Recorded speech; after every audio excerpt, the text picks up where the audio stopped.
আমি আমার কানাডার ভিসাটা কিভাবে করছি, কি কি কাগজপত্র লাগছে। সবারই একটাই প্রশ্ন যে ভাই লিটন ভাই, আপনার ভিসাটা কে প্রসেস করে দিছে এবং কি কি কি কি ধরনের কাগজপত্র লাগছে, ব্যাংক স্টেটমেন্ট, কত টাকা ব্যালেন্স লাগছে, তারপরে কি কি ডকুমেন্ট দিয়ে আপনি সাবমিট করছেন।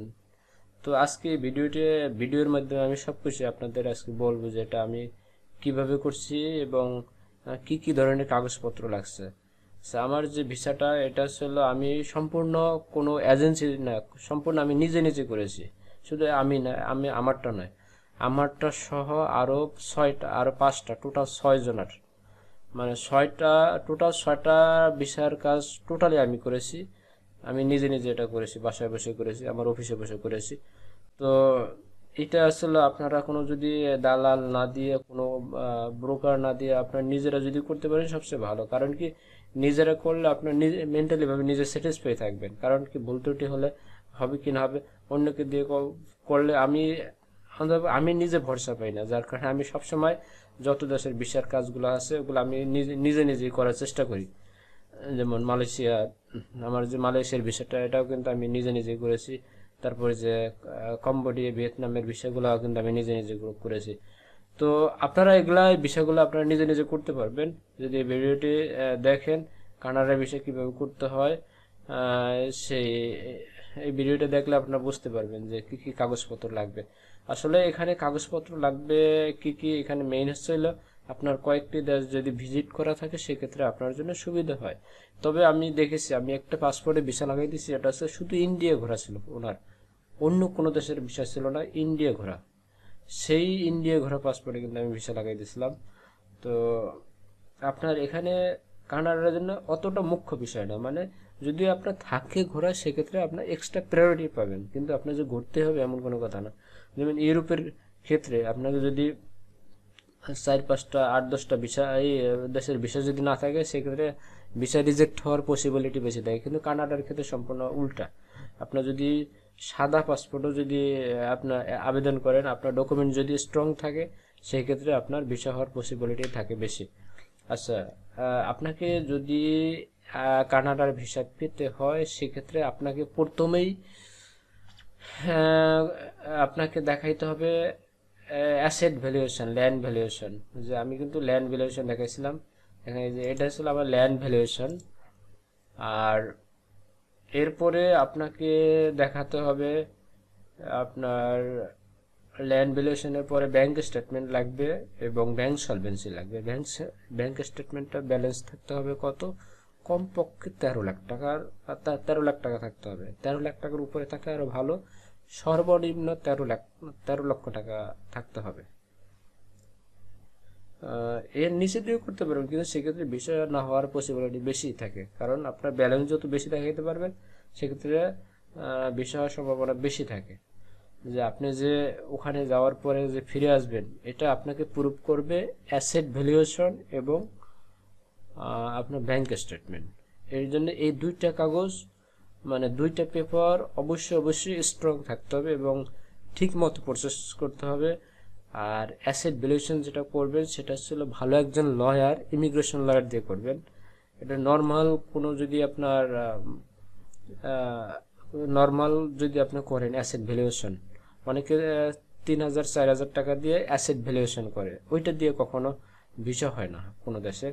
ওটা আপনাকে যদি ভালো করে ভালো মতো যদি আপনি অ্যাসেট ভ্যালুয়েশন করেন সেক্ষেত্রে আপনাকে কমপক্ষে 12,000 টাকার মতো নেবে, কোনো ভালো একজন ইমিগ্রেশন লয়ার দিয়ে যদি আপনি করেন। সেক্ষেত্রে এটা আপনি টাকার মায়া না করে ভালো একজন ইমিগ্রেশন লয়ার দিয়ে আপনি এই কাজটা করাবেন। এরপরে যে আনুষঙ্গিক যে আরো যে কাগজপত্রগুলো লাগবে সেক্ষেত্রে আপনাদের বলি, এটা আসলে আপনার যে কটা দেশ আপনি ভিজিট করছেন সেই ভিজিটের ওগুলো আপনার ট্রাভেল হিস্ট্রিগুলো লাগবে। আপনার কয় তারিখে আপনি ভিজিট করছেন, কোন কোন দেশ আপনি ভিজিট করছেন ওগুলো উল্লেখ করতে হয়। আপনার পেশা কি, পেশাগত ডকুমেন্ট আপনাকে দিতে হবে। যেমন পেশাগত ডকুমেন্ট সেটা হতে পারে, আপনি যদি বিজনেস করেন সেক্ষেত্রে ট্রেড লাইসেন্স, ভিজিটিং কার্ড, অফিসের প্যাড, এগুলো আপনাকে দিতে হবে। এরপরে হচ্ছে হলো আপনার যদি জব জব করেন, চাকরি করেন সেক্ষেত্রে চাকরি করলে একটা এনওসি নিতে হবে, কোম্পানির আইডি কার্ড এবং কোম্পানির ভিজিটিং কার্ড, মানে আপনার ডেজিগনেশন সহ ভিজিটিং কার্ড থাকতে হবে, কোম্পানি থেকে একটা এনওসি লাগবে এবং কোম্পানির আইডি কার্ড লাগবে। জিনিসটা মনে রাখেন, তিনটা জিনিস লাগবে। আর বিজনেসের ক্ষেত্রে লাগবে হলে ট্রেড লাইসেন্স, ভিজিটিং কার্ড, অফিসের প্যাড। আর এর সাথে সুন্দর করে আপনাকে একটা কভার লেটার তৈরি করতে হবে।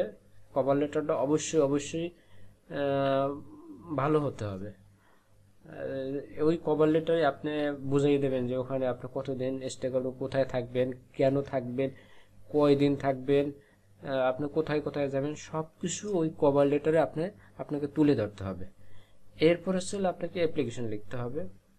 অ্যাপ্লিকেশনটা লিখতে হবে বলতে কি, অ্যাপ্লিকেশনটা পূরণ করতে হবে, অনলাইনের মাধ্যমে এটা পূরণ করতে হয়। তো এইটা আপনারা অনেক সাবধানে বুঝে শুনে এটা আবেদনটা করবেন। কারণ কি, অ্যাপ্লিকেশনে যদি একটু আপনার তথ্য ভুল থাকে এবং ইনফরমেশন ভুল থাকে, তাহলে পুরো অ্যাপ্লিকেশনে আপনার বাতিল হয়ে যেতে পারে। সুতরাং আপনাদের একটা জিনিস মনে রাখবেন, কখনো ভুল ইনফরমেশন কখনো দেবেন না, আপনারা সঠিক মতো দেওয়ার চেষ্টা করবেন। আর এরপরে যদি আপনাদের কোনো প্রশ্ন থাকে, আর অনেকে আর একটা প্রশ্ন করে, সেটা হচ্ছে ব্যাংকের ট্রানজেকশনটা কেমন হইতে হবে। এটা আসলে কি, ট্রানজেকশনটা আপনার কোনো ম্যাটার না, থাকলে ভালো হয়, কিন্তু ঘটনা আসলে আপনার মূল ব্যালেন্সটা আপনার মেইন যে ব্যালেন্সটা আপনি যখন তুলবেন, সেই ব্যালেন্সটা অন্ততপক্ষে 13 লক্ষ টাকার উপরে থাকতে হবে। আরেকটা বিষয়, আর ট্রানজেকশনটা আপনি যখন দেখাবেন, আপনার অনেকে একটা কাজ ভুল করে, যে কাজটা সেটা হচ্ছে লাস্টে দেখা যায় যেদিন সাবমিট করবে, পাসপোর্ট সাবমিট করবে, তার আগে 2 দিন কিংবা 1 দিন বড় বড় কয়েকটা অ্যামাউন্ট জমা দেওয়া, যেমন 6 লাখ কিংবা 7 লাখ কিংবা 10 লাখ 12 লাখ টাকা জমা দিয়ে স্টেটমেন্ট তোলে। এটা কখনো করবেন না, এটা ভুলেও করবেন না। এটা যদি আপনি করেন, সেক্ষেত্রে ওরা বুঝবে যে আপনি এটা ট্রানজেকশনটা মানে ব্যালেন্সটা ভারী করার জন্য এই টাকাগুলো রাখছেন। আর আরেকটা বিষয়, সেটা হচ্ছে আপনাদের আর আরেকটা জিনিস সেটা লাগবে আসলে আপনার হোটেল বুকিং এবং বিমানের টিকিট লাগবে। যদি হোটেল বুকিং এবং বিমানের টিকিট দিয়ে করতে চান, এই দুটা দিয়েও করতে পারবেন। আবার অনেকে ইনভাইটেশন লেটার দিয়ে করে, যদি ইনভাইটেশন লেটার দিয়ে করেন, সেক্ষেত্রে আপনার হোটেল বুকিং না হলেও সমস্যা নাই, ওই ইনভাইটেশন লেটার হইলে আর ওইটার দরকার হয় না। সেক্ষেত্রে আপনার বিমানের টিকিট লাগবে আর ইনভাইটেশন লেটার লাগবে। এর সাথে আর 2টা জিনিস লাগবে, একটা হচ্ছে ফ্যামিলি ইনফরমেশন, আপনার ফ্যামিলিতে বাবা মা ভাই বোন যদি থাকে তাদের পুরো ডিটেলস দিতে হবে, ভোটার আইডি কার্ড এবং জন্ম তারিখ নাম সহ দিতে হয়। আর আপনার নিজের ভোটার আইডি কার্ড লাগবে। আমি যে ডকুমেন্টগুলো বলছি, এই ডকুমেন্টগুলো দিয়ে আপনি যদি প্রসেস করেন, ঠিকমতো যদি প্রসেস করতে পারেন, সেক্ষেত্রে আপনার ভিসা হয়ে যাবে। কারণ ভিসা এখন বর্তমানে কানাডার ভিসা দিচ্ছে অ্যাভেলেবেল এবং অনেকে পাইতেছে, কিন্তু প্রপারলি আপনাকে প্রপারলি ইনস্ট্রাকশন, মানে ওরা যেটা বলছে সেই ইনস্ট্রাকশন অনুযায়ী আপনাকে ফিল আপ করতে হবে এবং ডকুমেন্টগুলো সাবমিট করতে হবে, সেই ক্ষেত্রে আপনি ভিসাটা পাবেন। তো আজকের ভিডিওটা এই পর্যন্ত ছিল। ভিডিওটি দেখার জন্য ধন্যবাদ সবাইকে।